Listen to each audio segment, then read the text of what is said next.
Welcome to November's module for the Women's Health Mentorship. Today we're talking about the genitourinary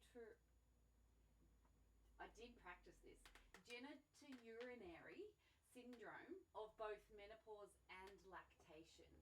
So genitourinary disorders are conditions that affect the urinary and reproductive systems of men and women. Some are hereditary and others can be acquired.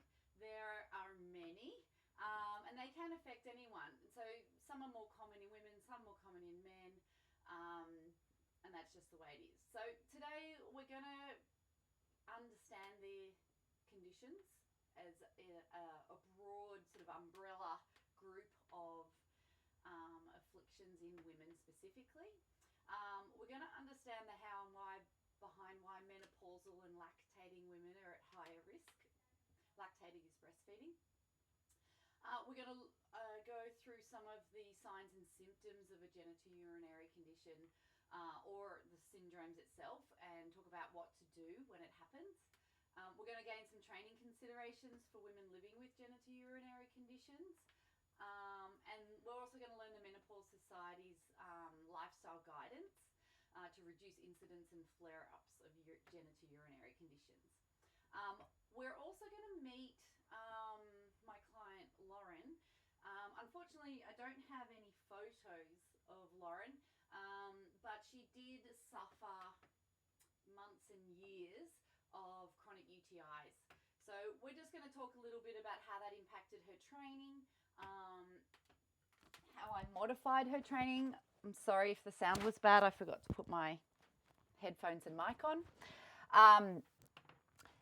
And just you sort of put into practice some of the training considerations, how they impacted Lauren and helped her continue training. So common genitourinary conditions that affect anyone are urinary tract infections, kidney stones, STDs or STIs, sexually transmitted infections, and interstitial cystitis. For people assigned female at birth, these conditions are more common. So a vaginal yeast infection, don't we all love thrush? Ovarian cysts, uterine fibroids, PCOS, pelvic inflammatory disease, endometriosis, fecal and urinary incontinence, pelvic organ prolapse. So we have already done a deep dive into many of these conditions. We've done PCOS, we've done endometriosis, we've done pain, but not specifically pelvic pain. We've done pelvic floor and prolapse. So you are already somewhat across common genitourinary conditions in women, but we're going to go more into the infection side of things today and why. So genitourinary syndrome of menopause and lactation can obviously only affect people assigned female at birth. I'm just going to say women.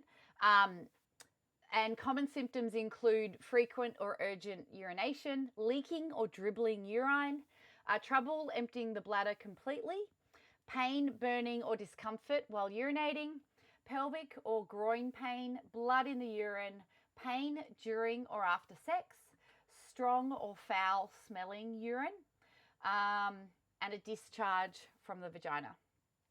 So the causes and risk factors vary between the disorders, but the following factors are common. So if they have a family medical history of a disorder, if they smoke or use other tobacco products, if they're overweight or obese, if they have high blood pressure, diabetes, if they experience frequent UTIs. So that confused me a bit. The UTI can then have a knock-on effect to developing other genitourinary conditions like pelvic dysfunction, like stress urinary incontinence, and experiencing stress. Okay, so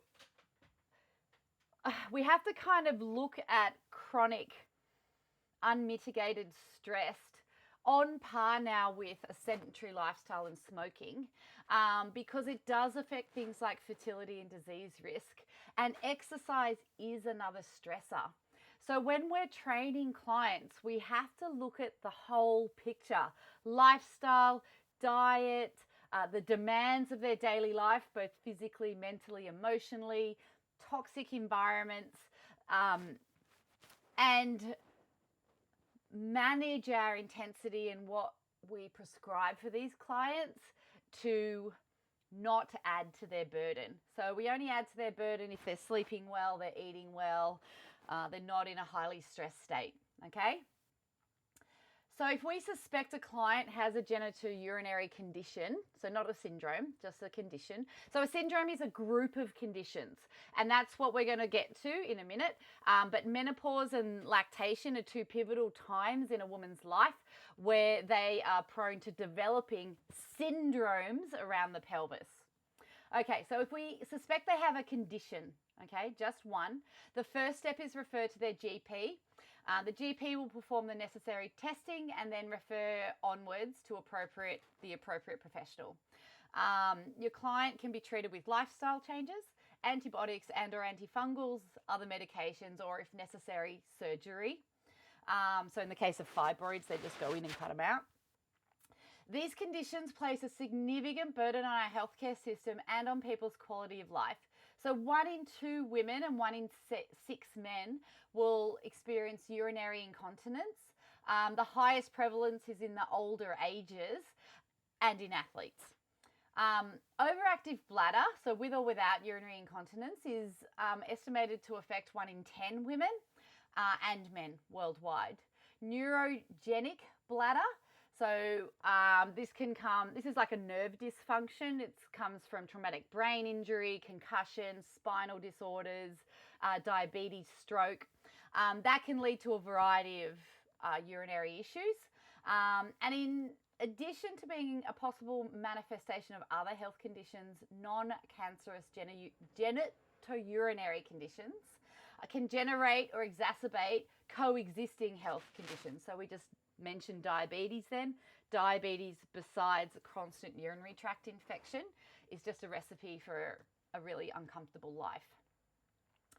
So when your client discloses symptoms, including urinary or fecal issues, we want to refer to their GP as soon as possible. And if they don't get an answer there, the next GP. And if they don't get an answer there, the next GP. We don't just let it go on and on and on and on. So the genitourinary syndrome of menopause. So a syndrome is a collection of of conditions, okay, of which there'll be many or not many symptoms. The conditions are all in the genitourinary region, which is their pelvis, okay? It is estimated 40 to 90% of postmenopausal women have a genitourinary syndrome. So they have multiple conditions, and the incidence increases again with age. So perimenopause, one study suggests the incidence is up to 19% of women aged 40 to 45 have genitourinary syndromes, so a collection of conditions. So genitourinary symptoms are associated with both hormonal changes occurring at menopause and perimenopause, and then again with aging more broadly. So men do develop them, but in a more linear fashion. So, they're less likely here and they're more likely here, where women kind of go boom around perimenopause. So unlike the vasomotor symptoms, such as the hot flashes, for most women, they improve over time.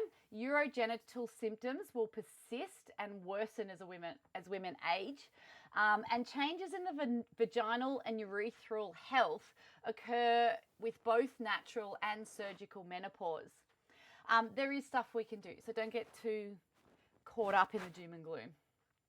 So the vulva has numerous receptors for both estrogens and androgens.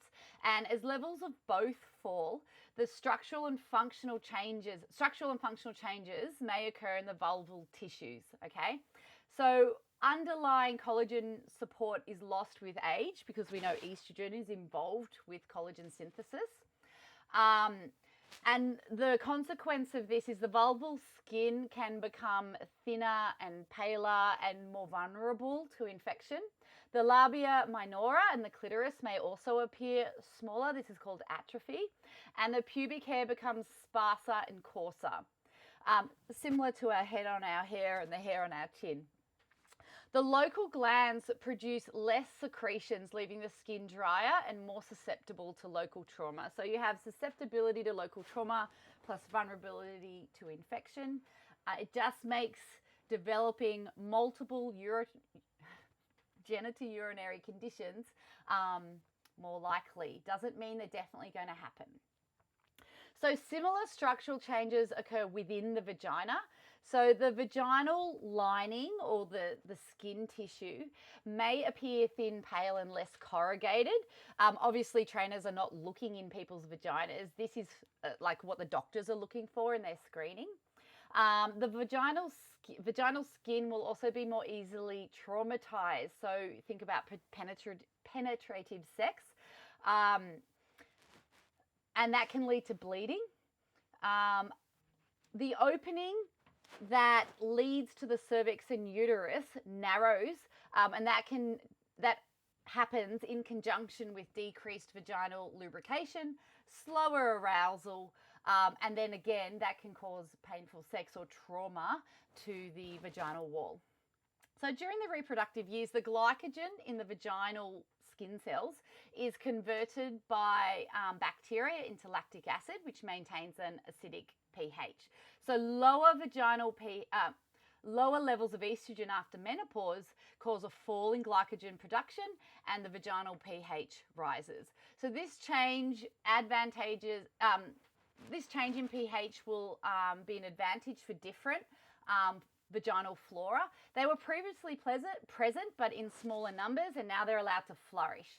So some women will report an increase in their vaginal discharge. It might be irritating, it might smell bad, or you just feel different down there. We have bacteria everywhere on our bodies, all over our skins, in our ears, in our eyes, up our nose, down our guts, in our mouths, in our anuses, and also in our vaginas and vulval area. So looking after that just becomes a bit more vital in our perimenopause, postmenopausal years. So changes in the urinary tract at menopause mean that postmenopausal women are at increased risk of urinary frequency, infections of the urethra, and stress and urinary incontinence. The urethral skin may prolapse at the entrance to the urethra, which can cause a fleshy outgrowth. That can cause painful urination or bleeding. The use of vaginal estrogen in postmenopausal Australian women is about 4.5 to 7.8%, but 27% of women will still have symptoms even after commencing hormone therapy. The genitourinary syndrome of menopause has a huge impact on your female clients' lives. In a 2013 study, so it's a bit old now, but there were 3,000 women involved in it. They had menopausal vulvovaginal symptoms in the United States. 85% of them reported a loss of intimacy with their partners. 59% indicated their symptoms made the enjoyment of sex harder. 47% indicated interference with their relationship. 29% had a negative effect on sleep. We do not need anything else negatively impacting our sleep. And 27% reported a negative impact on their general enjoyment of life, which just sort of hits me right in the chest. Now, similar changes happen to women during lactation. Okay, so when she's breastfeeding, women are also at a higher risk of genitourinary syndrome, so collection of conditions.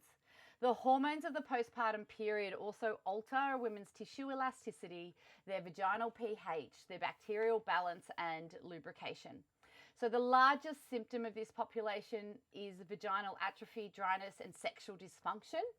I'm not sure if how sexual dysfunction has been defined. So take that with a grain of salt, because sometimes I wonder if they're comparing it with, a 20-year-old white man's sexual drive. But during lactation, high levels of the hormone prolactin inhibits estrogen. So we have that same issue with the bacteria that feed on estrogen producing glycogen. etc. I might have got that backwards. But we have the same issue with the altered pH and the microbiome of the vagina as I described in the menopause, the genitourinary syndrome of menopause. Lots of big words in this module this week, a month. So the consequence, altered pH, microbiome of the vagina, tissue changes in the pelvis, increased risk of developing genitourinary conditions, painful sex, urinary incontinence, which we already knew. We just didn't know that those things belonged to the greater definition of genitourinary syndrome of lactation and menopause. So training considerations, one of the biggest barriers to treatment is embarrassment and shame around continence, around our pelvises, and a lack of awareness, okay? We are very conditioned to just shut up and put up and carry on. So creating an environment in the gym where our female clients are able to speak freely about their experiences, no matter how taboo, is vital if you're going to identify red flags and refer to their GP early. So one great example, and this is a little embarrassing, but I'll tell you anyway. I was at my osteo, and I was describing to her how Chris had given me a massage the night before and how I slept really well, because sleep is one of my Achilles heels and one of my symptoms of perimenopause. And she goes to me, "Did you have to pay for that massage?" And I instantly knew what she meant. Did I have to have sex afterwards? And I did, and it was not free. But the way she said it was so open and tongue-in-cheek. We were able to have that conversation really lightly, even though it's horrifyingly embarrassing. And I just feel we could do so much more greatness to our clients, especially our female ones, with environments like that, where we're sharing our mutual embarrassment and our stories of our experiences with our partners in a light way, not in a, he's such an awful person way, because it's not about that. It's just the irony of trying to relax and then not being relaxed. So with any client, anyway, we're going to guide towards healthy lifestyle habits. So with clients in particular with genitourinary syndromes, so groups of pelvic conditions, drinking more water, reducing stress, walking, lifting moderate weights, they're within our scope of practice as personal trainers, and they can promote heart, kidney, and organ health. Okay, they can reduce the incidence and the likelihood of developing these conditions. Having said that, when we get to Lauren, she was breastfeeding and had a toddler, so she was exhausted. She didn't need more homework, all right? So we'll get to how we got her moving and made exercise accessible to her. But there's always a line. It's always a line between, yes, you need to walk and lift weights, and yes, you're exhausted and breastfeeding and insomniac and undergoing all these changes to your physiology. So other things we can do is we can encourage our clients to reduce their smoking or even quit even further, because smoking reduces estrogen levels. We can advise on safer sex practice from a reputable source. We don't just make that up. We can refer to a GP for screening for sexually transmitted infections. This is recommended for women of any age. There are STDs and urinary tract infections that mimic dementia. So in our peri to postmenopausal clients who may already be experiencing brain fog, sometimes they're being misdiagnosed with cognitive impairment. So keep investigating, keep encouraging them to go get answers. We can advise the use of underwear and activewear that's made of natural fibers, especially if they sweat or their clothing causes skin irritation. So I'm going to share another story. I am very, very prone to fungal infections. So if I wear nylon undies, I will, or if I exercise in swimmers, I will develop thrush. If I take antibiotics, I will develop thrush. If I wear a watch, I will develop a fungal infection under my skin. I have to look after the skin between my toes. Recently, I developed eczema between my boobs. So I wear only natural fibers, cotton, bamboo, wool. And I'm fastidious about staying dry in all my folded bits. And that's my strategy, as well as healthy lifestyle. I actively cultivate a healthy microbiome through what I eat and how I behave. But it's always going to be my thing, and it will be interesting when I do finally go through menopause how that impacts me. You want to limit time in damp or wet swimming costumes or exercise clothing. As I said, I sweat here, and this is where I'm developing eczema at the moment. You want to wash clothing with non-perfumed and low allergenic washing products. I go one step further and use grey water safe stuff, because then it's usually organic and feeds the environment rather than poisons the environment. I avoid fabric softeners, or we can guide towards using less fabric softeners, and consider double rinsing our underwear in clear water if you're still getting symptoms. You want to avoid the use of feminine hygiene sprays, perfumed wipes, and dousing, because these, again, affect your microbiome in the vagina. Not always for worse, but usually. And we just need to cultivate biome that works for us. We're going to avoid, for that reason, scented panty liners and toilet paper. You've got to choose organic, unscented, undyed, natural fibers. So 100% cotton period undies are fabulous, because you're then also free bleeding. Otherwise, we use organic, the brand Tom's tampons and pads. And that's just how we do it in our house. You don't want to shave or wax the genital area if irritation is present. I mean, we wash the skin, obviously, but with plain water, not with soap, and we pat dry as opposed to rubbing. Mild symptoms of vulval itching and discomfort may respond to a gentle solution, bicarb soda and water, and then you softly pat dry. But if you've got symptoms and they're constant, please go to your GP. If your client has symptoms and they're constant, they're wearing the natural fibers, they're staying dry, they have to go to their GP. In our sessions, we've got to consider their comfort, okay? So if they've got thrush and UTIs, they're itchy, they're painful. I mean, do we really want to sit them down on a bench where they get even hotter in their vulval region? Let's just keep them comfortable, standing, loose clothing. What they're comfortable with, what they're uncomfortable with will vary from client to client, depending on their symptoms and conditions. So stress incontinence versus breastfeeding versus pelvic pain disorders, they all require a different approach to keep your client comfortable. So that two-way communication is key. Now, Lauren, my client, as I said, she was breastfeeding and had a toddler at the time. She came to see me for our 6-step Restore Your Core and Pelvic Floor program. So that's my first warning. She had chronic lower back pain. There's my second warning. And then it became apparent, because she was cancelling sessions a lot, that she also had chronic urinary tract infections. She was on antibiotics every second week. And when she got to the end of the antibiotics, they put her on penicillin. And it was constant.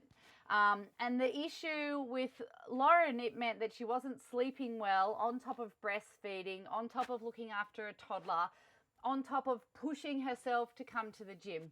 So those 3 conditions, stress urinary incontinence, low back pain, and chronic UTIs, they make up a syndrome. They're a group of conditions. So it is fair to say Lauren had genitourinary syndrome of lactation. And I was pretty gentle with her. So she was a classic expected to sort of flog it out client. But because the 6-step Restore Your Core program is such a graded logical program. I was able to demonstrate her pathway, and I was able to explain what criteria she had to meet before we progressed. But I gave her, she could see the pathway and the opportunity to go hard later on once she had met, can I do a Kegel lying down? Can I do it sitting up? Can I do it standing?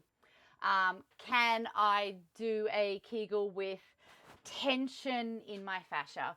Can I do a Kegel with movement? Okay, and building up from there. So we did half-hour sessions.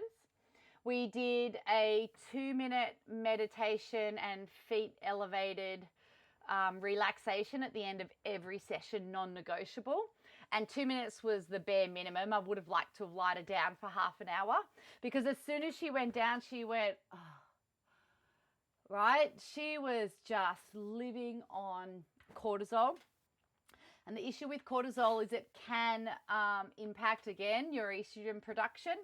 And also cortisol binds to receptors in your cell that interfere with the ability of your progesterone and your estrogen to bind to that cell as well. So that's a very great adaptation for, you know, when you're chasing a saber-toothed tiger, or you don't want to get pregnant because you're experiencing famine. Not so great when you're just trying to live. You're just trying to live. So Lauren actually doesn't have a happy ending. She eventually had to quit training. She also had to quit breastfeeding. And she had a solid 6 months of sort of outpatient recovery and healing and supervised visits. Her body was just that low to the ground. And then I never saw her again. So I don't know. I'm hoping she went to a naturopath or a integrated health practitioner and built herself back up. I don't see hide nor hair of her on the internet. She's not on Facebook anymore. So I hope she's okay. But I think that really drives home the point that these conditions, especially if your client is experiencing a syndrome of conditions, impact a client's life really dramatically. And we need to handle that with sensitivity and with our best referral skills. Get them out to, you know, find the best women's health naturopath that you've got in your area. Find the best integrated GP, or a GP that also is a nutritionist that can help her with both things, right? I think more and more these blends of health professionals are going to be able to help our clients more than individual specialists. And we can be a part of that. So if you've got any questions, you can post them in our, either in the portal or in the Facebook group. If you've got stories of your clients, I'd love to hear them too, especially if it's happening in real time. And I will see you in December for our next module.